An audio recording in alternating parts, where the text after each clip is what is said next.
Hello and welcome back to Cattenvîr. Aavak has just been told that he's no longer needed at the trading post, and I've also selected all the goods that we had there. I just moved over to them and hit enter to take them off pending, or rather trading at the time. So they're going to be moved back out of the trade post. We've no more use for those dudes there, so they can pack their things up when they're ready and leave. Now, I want to build a door. And I want that door to be put there right at the entrance to our fort, or rather our camp. Now, while all that's going on, Evelyn is continuing to hollow out the halls, and the gems are being brought in. But there is some good news. I noticed while I was preparing to start the recording, this. I was like, another colony of ants? Why, no, it is not another colony of ants. If we hover over it, it is a colony of bumblebees. Now, I realize that some of you are deathly afraid of bumblebees, and for good reason. Some of you are allergic to them. I am not, so, that is my official response. Well, I sincerely hope you don't get stung and suffer anaphylactic shock, but I quite like bees. They produce honey, and I'm very fond of honey. So, yes, I believe our dwarves would be equally fond of honey, or rather, of the things that honey can produce, i.e. mead. Now, what we're going to need, as those are natural hives, we actually need some hives. Much like the nest boxes, we need to go into rock and hive, right? We're going to want a couple of these. What will happen is anyone with the beekeeping profession will go out and gather bees from natural hives to put into our hives, into our artificial hives. They will then take time to build up. We'll have 5 of them to start with, I think. We'll build these a little bit away from our doors because otherwise they may well get stung. And whilst our dwarves aren't allergic to bee stings, I can't imagine it's going to make them too happy. Winter is here. Oh, winter. And welcome back. The game has finally finished saving. It took a while. Now, whilst those hives are being made, we are going to place them probably somewhere out here, just away from the fort, because the bees will travel around from the actual beehive, and as I said, they may sting our dwarves. But initially what will happen is the bees will be split off from a wild colony. I'm not sure if that destroys the colony or not. I hope not. And they will be put into a regular hive. Eventually that hive will have enough bees to be split. So some bees from that hive will be taken and put into another hive, and that way you can grow your bee population. Should you want to gather the materials from the hive, however, it takes some variable amount of time for a hive to produce honeycomb and royal jelly. The hive will be destroyed when that happens. I don't believe the actual hive box itself. I'm not sure, though. So we're going to want a couple of hives that are specifically set not to be gathered from, so that these can be our breeding hives, and we'll then have a whole other set of hives that we will actively gather the materials from. Now, if you guys would hurry up there. Where is Aavak at the moment? He should be having a meeting. Oh yes, he is conducting a meeting. That is fantastic. I want to find out how we can make some money. You can't easily dictate what kinds of crafts you can make. Let me just give you an example. If we wanted to make rock crafts, that's it. Make rock crafts is in and of itself a task. I can't tell them to make crowns over scepters, for example, so it's a little bit of pot luck with that one. You can make certain things like mugs. If they wanted mugs, I could make mugs for them, or instruments. We could make instruments. But no, we're not going to be doing that for now. One thing that has been pointed out, the training weapons I made apparently are useless. Apparently, whilst they're training, they know not to beat the crap out of each other. They don't go at it hell for leather. I was under the impression they did. That is not true. But our dwarves have actually finished doing much of the mining, so we've got another place we can build. Let's build another farm plot. This will be our cave farm plot. We are going to want our cave crops to be grown in there. So let's wait for that. Actually, thinking about it, I should have a hatch cover somewhere. Let's see. Floor hatch. Yes. Let's get that chestnut floor hatch installed over the way down into our reservoir. Now, I did have one of the dwarves come up here and install a floor there, just so that I could get rid of this. Let's make sure I'm in the right place. Yes, I am. We will then want all of this cut back, all the way up to there. And these trees harvested. I didn't realize there were trees up here. They've grown. That's because I did cut all of those down at some point. Now then, let's see. It should be a little while, but... oh, actually, no. Evelyn's making very, very short work of the new dormitory that we're going to be building. So we're going to want another door. Let's build 1, 2. That way we can seal off the barracks as well.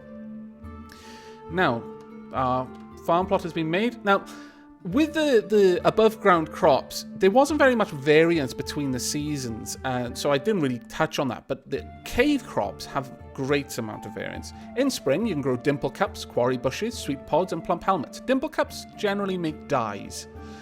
In summer, you can make those things, plus pigtails and cave wheat. In autumn, only cave wheat and pigtails, and we lose sweet pods. And in winter, only dimple cups and plump helmets. So, plump helmets being a pretty big thing for dwarves. It's like a staple food. We're going to have quite a lot of that. We're also going to want some pigtails for our cloth industry. And dimple cups are good because you can get dye out of that, and that can radically increase the value of cloth. You can dye it at various stages. For example, you can dye the thread, or you can dye the end product, and I believe it's better to dye the thread than dye the overall garment, because I think it gives a better quality overall, but I'm not sure on that. I'll have to check the wiki. But for now, we're going to leave dimple cups out. Go ahead and make some cave wheat, and then we'll mill that down. So that actually should bring us in a fair bit. I've also had the dwarves make a couple of extra bins and a few more barrels, because I was noticing that... we were running a little bit low. Let me just check. What can we make? We've currently got fairly good food stores, actually, and quite decent drink going into winter. I'm pleased with that. Let's have a look. It's 11th Moonstone. Let's see. If we go into the kitchen... Oh, wow. We have got a lot. So we've got a lot of... hen eggs, tallow, Longland beer. No, we don't want to cook that. We want to keep our wines. Tuber beer, prickleberry wine, strawberry wine, Longland beer. Plump helmets can be cooked or brewed. One or the other. We've got cave lobsters, rainbow trout, steelhead trout, prepared wombat bits. Yes, we've got some really good food stocks here. I'm going to have the kitchen start to make fine meals. Now, fine meals are going to use 3 ingredients rather than 2. So we are going to use up our food stocks a bit faster, but hopefully they'll make especially good thoughts for our dwarves. And overall, that should be quite useful for us. Now, let me have a quick look. What is Aavak doing? He's drinking. I'm not liking that we haven't seen anything from the... Oh, wait, what just happened there? Druid cancels plant seed. Needs plump helmet spawn. What? Oh, someone else has probably already nicked the barrel. Okay. I should possibly make a new stockpile for seeds. Perhaps that may help. What happened there, I imagine, was that the barrel with the seeds in it, or the bin with the seeds in it, I think they're stored in barrels though, was taken to the brewery, the still, when some dwarvish... I can't actually remember what plump helmets make. It's either dwarvish wine or dwarvish beer. I'm not sure. One of the dwarvish drinks. So the whole barrel of seeds was taken to the still to grab one seed. Someone has warned me about that, and I will be having a look into ways of improving the efficiency there. Our merchants are going to be on their way shortly. Where is our visiting liaison? Got loads of ravens out there. Hopefully our people will be able to take care of those.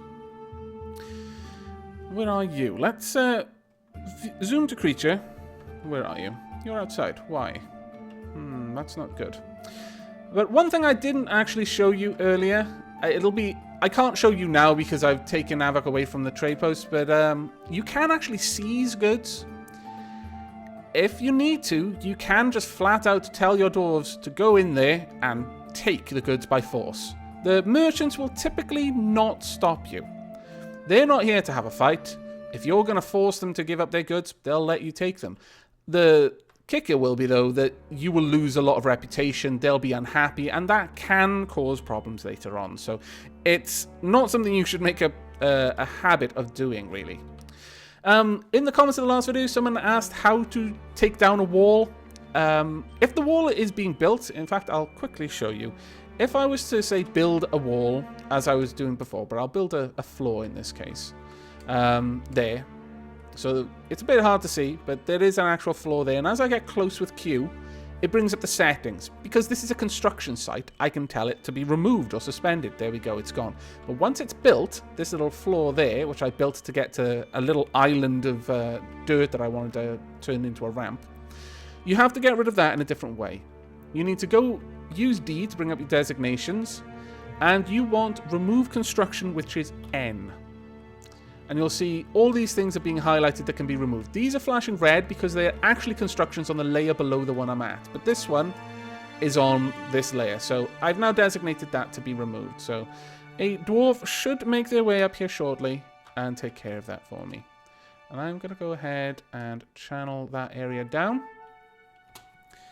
So hopefully that'll get that in a little bit. Now, we've actually got everything we need. So I'm going to go ahead and build doors. I want the shale door here, and the dolomite doors down here. One there, and one there. However, now we do need a couple of beds, so we're going to need 8 more beds. So to the carpenter we go. Where are you, beds? Down here. That's 5, 6, 7, 8.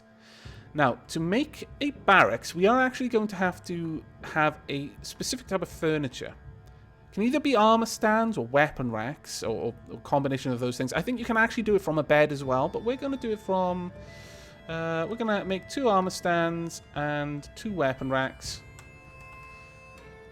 I believe that the soldiers will actually store their gear in the barracks that's designated for them. So they'll put their armor and their weapons, if they're not using them, into the barracks. So it's good to have them in there, keeps things a little bit more tidy.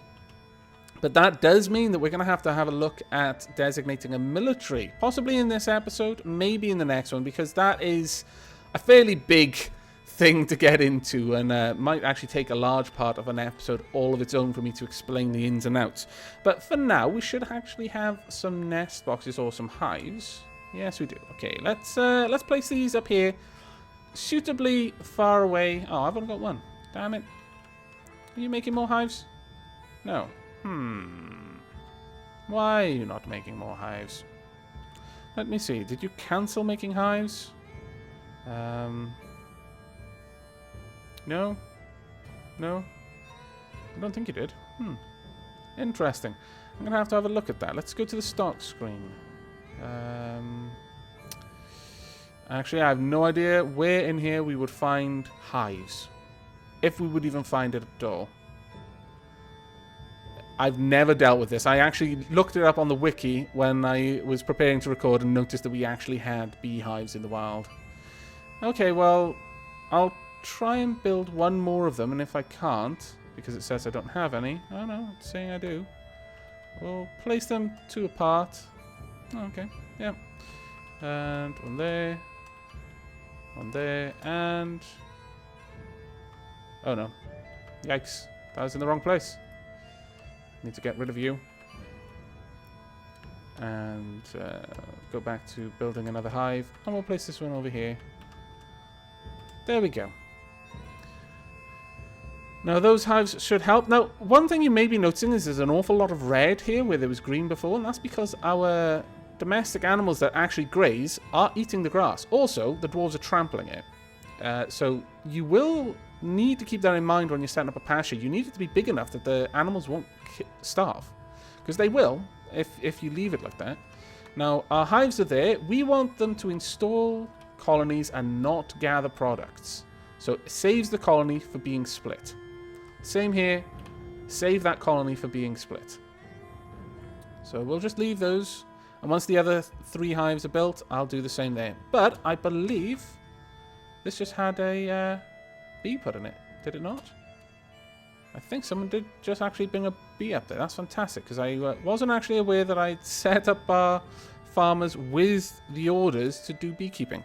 Let me actually just check that. Let's look for one of our druids. Let's go to you. It's a zoomed creature. So there we go. We want to look at your preferences and then your labors. Now, under farming, you got beekeeping? No? No, yeah, you do have beekeeping. Fair enough. That's excellent. So these guys should go out there and find some colonies. Can I interact with this one? No. Okay, they'll do that on their own then, I guess. They will decide... Oh, wait. I think that may be a bee. Yes! We've got some honeybees that are probably stinging our dwarves as they're installing these other colonies. Sorry about that, dwarves. Let's actually check who that is. Vesti. I hope you haven't been stung, Vesti. But yeah, there's another bee being brought along. So they are going out and they're gathering bees from the other hives. That's fantastic work. I'm not sure if the bumblebees will help with plant growth in the area. That would be quite nice if it did. Certainly, but I don't believe they do. We've got a couple of beds, though, so let's get those built so we can actually make use of this second dormitory. Just get those built. We're one shy, so I'll have to wait for that one to be built as well. Looks like it is being built at the moment, actually. But since the doors are already in place, we only really need one so that we can designate that this is a bedroom. There we go. And this is a dormitory. Go ahead. You guys can all sleep in there, because we have seen that things are getting a little bit tight at the moment. Let's see. Where's that last one coming from? Has anyone decided to build that one yet? Not yet. Okay. We are starting to make a little bit of progress now. Ah, okay. That's just the different colour on the floor rather than a tile that hasn't yet been mined. Now then, we have mostly removed all the stuff we need from up here. Yeah, that's the last area that we're going to want to remove. They'll take that floor away. That's just above the fishing area. And once that's done, I'll remove those ramps as well. Oh, thief! There's a thief! Where the hell is he? Let's go to others. Strugglimlims. Strugglimlimis. Oh, okay, I can't pronounce that name. Zoom to creature. Where is he? Oh, he's trying to steal my stones. You filthy swine. Now, kobolds are remarkably cowardly. So the moment they're spotted, they're just going to try and leg it. But kobolds, for those who've played No Moria, are kind of like mants. One will show up, just a thief, utterly not a threat. Even to unarmed, not particularly well-equipped gnomes, kobolds aren't a threat. Problem is, if one of them were to get away with anything they'd managed to steal, you can see there they've got different types of items, a large silver dagger, that would be nice to take.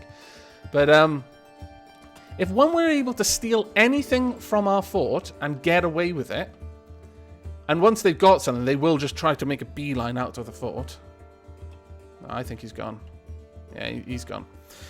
He didn't have any of ours, so it's okay. But if they did manage to get away, then the Kobold Kingdom would actually start regularly sending out proper, sort of raiding parties. That would be a decided problem for us, because they would be more of a threat. They would come in, they're quite good ambushers. They don't trigger traps because they're just good at avoiding it. Think of kobolds as your natural rogues. Unfortunately, they did scare most of our animals out of the pasture, so people are going to have to go and get them back, which is a bit of an annoyance. But, oh well. Now, is Aavak actually having this meeting or not? Or is he just drinking forever? I don't know. One would hope not. Let me have a quick look.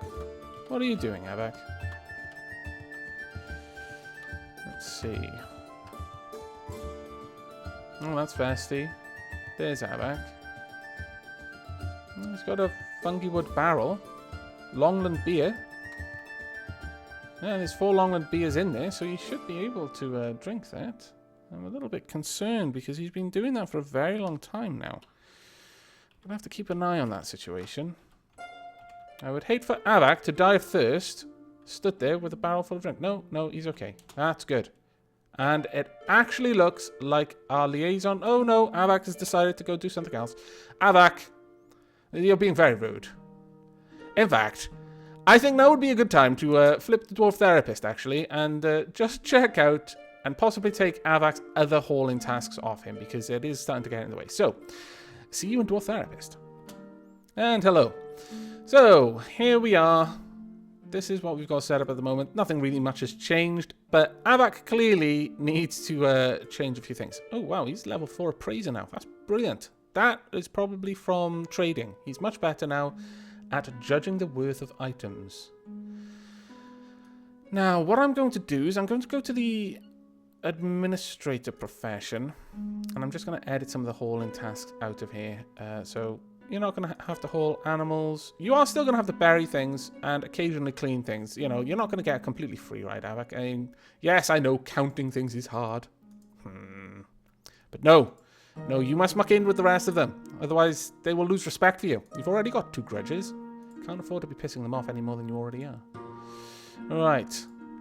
That's done. I'm just going to turn everything off and then reassign the... Actually, no.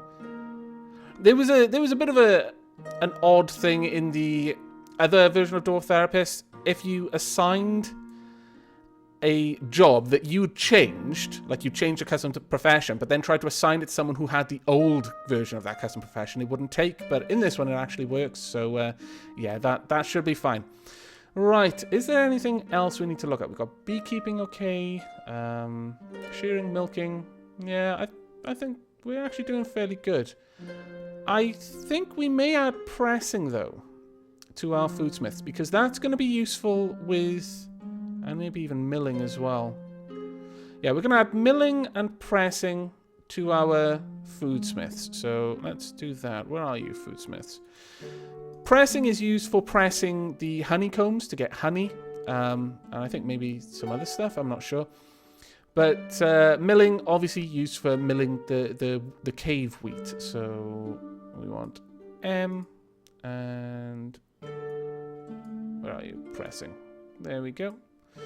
So if we get both of you and assign both of you the foodsmith profession, that should make everything good. Alright, back to Dwarf Fortress. And here we are. Now, Aavak, once he's finished doing whatever it was, whatever job he had, he should go and just chill out. Or, you know, have a meeting in our battery farm. Well, it's not really a battery farm. Specifically, I made it big enough so it wouldn't be, because I'd feel guilty. But still, having a meeting in there through a door, it's not very professional. Oh, wait, what just happened there? Everything is frozen. Oh, dear. Ah, well, crap. I hadn't considered that. It would appear...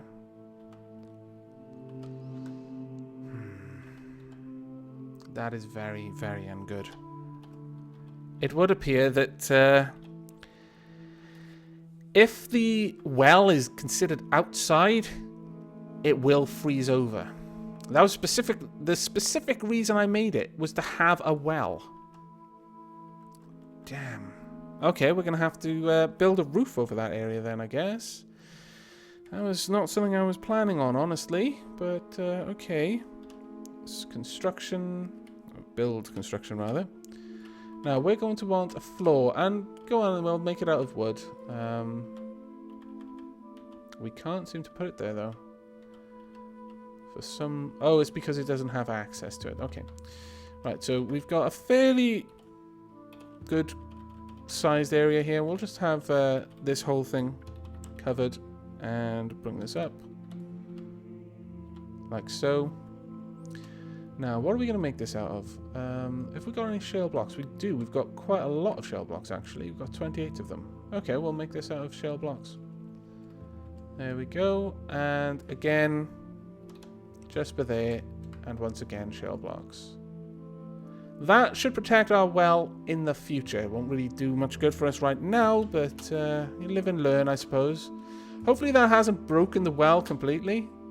And that when that thaws out, it'll be okay, but I wouldn't be holding my breath on that one.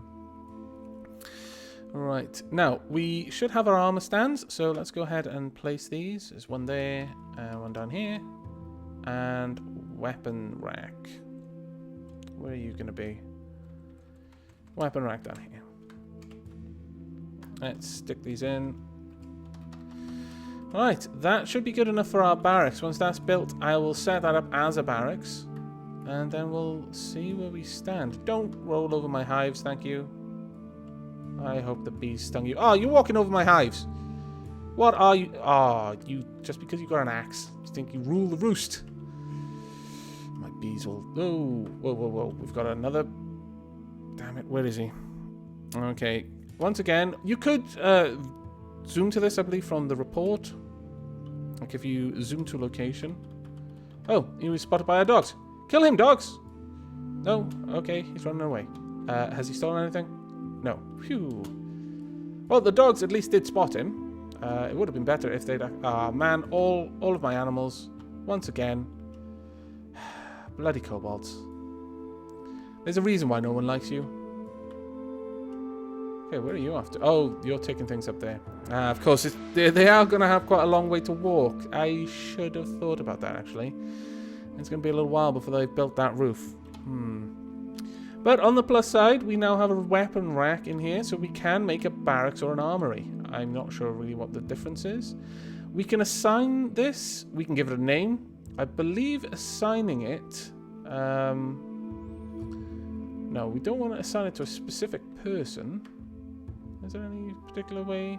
I think if we've actually got a military squad, we'll be able to assign it to that squad. And as you can see at the bottom, we can say, well, they can sleep in this.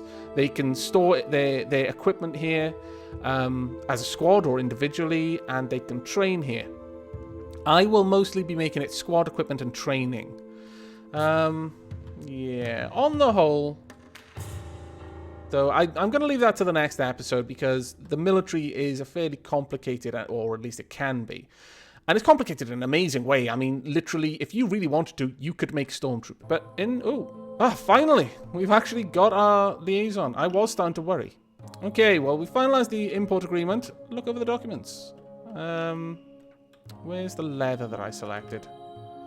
But as you can see, because we've said, well, we would like this more than other leather, we're going to pay 135% the normal price. And that would be true of anything else we've selected. As you can see, all of the metal bars, varying prices that we're going to be having to pay for those, which, you know, it's not so great, but at least we can actually guarantee, or at least stack the odds in our favor that these things are going to come our way.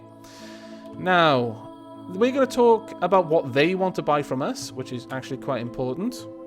Because then we'll actually know what we need to make to actually get some decent money. Now, a lot of people have said prepared meals. It's not something I've dealt with before. I've not actually tried to sell meals. I've always thought it was a bit silly, the idea of actually making meals, selling them to them, and knowing that they're probably not going to reach their destination before they go off. But, you know, if they want to buy that sort of stuff, who am I to say no? But we do have our little area ready for the smelter and the furnaces, so let's get that set up. We can actually build it out of charcoal. I don't think you've thought this through, dwarves. I really don't. I think that is possibly the worst idea that you've ever had. But we want the metalsmith's forge, and if this can be made of charcoal, I'm just going to laugh. No, yes, we can. We can make a forge out of charcoal. Scrap what I said about making it out of fire-safe materials. The dwarves are happy to make it out of something that is decidedly not fire-safe. Well, it's fire awesome. It would burn with a brilliant intensity, but I'm not really sure that's what we want our forge to do. Now, once that's set up, I'm actually going to have a look at making the right weapons for our military. As I said earlier, people have warned me that there's really no need to have specific weapons because training weapons, because the dwarves will be sensible enough not to try to kill each other with their proper weapons. So that's actually pretty good to know. That one's still being made. Actually, we need to check what type of weapons have we got. Where are we? Weapons. So we've got 2 steel battle axes. That's pretty cool. Silver warhammer. So we've got that ready, I guess. Yeah, okay. Not bad at all. We need a sword and we need a spear. Alright. We're going to be making those out of copper, because silver, I do not believe, is going to make good swords or good spears. I don't think it can hold an edge particularly well. And that is modeled in the game, that you've got to make things out of the right sort of material for the jobs that it's going to be performing. So let's go ahead and make some copper weapons. We would like a spear and we would like a sword. Short sword, because our dwarves are short. The plump helmet goes, hopefully to make some awesome weapons for us. I'm not sure what kind of quality the weapons will be based on his skill level, but hopefully it won't be too bad. And it looks like winter is almost over. It's midwinter, but it's warmed up enough that quite a lot of the water on the map has thawed. That's fantastic, including our well. So let's go ahead and rebuild that, because it does look like it's been properly broken, which is a shame. Where's wells? Here we are. Let's get this built as the last thing we do in this episode. And we'll use the fungi wood bucket and the pigtail fiber rope and the shell mechanism. Thankfully, all of those things were preserved. But there we go. That's all we've done. It's a bit of an unexpected episode. It took me quite a lot of time to do this, and we haven't actually done much more work on the rest of the fort. But pretty much everything I wanted to do has been done. We're through the worst of the winter by the looks of it, which is great. Over time, the rest of this iced over brook will thaw. I didn't actually get the ice blocks that I wanted. Oh, wow. Very fortunate I didn't just do what I was thinking, which was to send someone over there to try and harvest those ice blocks, because they would have fallen in the water. That would have been bad.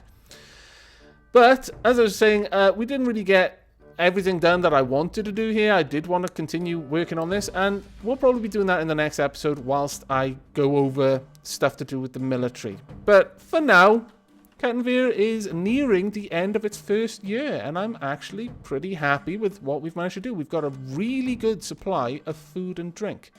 The last thing I think I'll check is actually what kind of food and drink we've got, just for the sake. 208 prepared meals.